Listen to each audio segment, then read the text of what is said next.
দেশের স্বাধীনতা ও সার্বভৌমত্বের উপর ঝুঁকি তৈরি করে এমন কোনো সিদ্ধান্ত সরকারকে নিতে দেয়া হবে না বলে জানিয়েছেন গণ অধিকার পরিষদের সভাপতি নুরুল হক নূর। সন্ধ্যায় আশুলিয়ার জিরাবতে শ্রমিক সমাবেশে তিনি কথা বলেন। নুরুল হক নূর বলেন, রাখাইন রাজ্যে মানবিক করিডোরের সহায়তা আলোচনা পর্যন্তই সরকারকে সীমাবদ্ধ থাকতে হবে। এমন কোনো সিদ্ধান্ত নেওয়া যাবে না যেখানে দেশের জনগণকে নিরাপত্তাহীনতার ঝুঁকিতে ফেলবে। এই সরকারের প্রতি জনগণের সমর্থন ভালোবাসা থাকলেও সরকার যা ইচ্ছে করবে তা মেনে নেওয়া হবে না।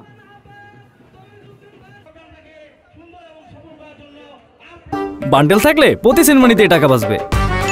বিকাশ সেনমানি বান্ডেল কিনে জিতুন প্রতি লেনদেনে। দেশের স্বাধীনতা সার্বভৌমত্বের উপরে ঝুঁকি তৈরি হয় এমন কোন সিদ্ধান্ত অন্তর্বর্তীকালীন সরকার কিংবা কোন সরকারকে আমরা নিতে দেব না।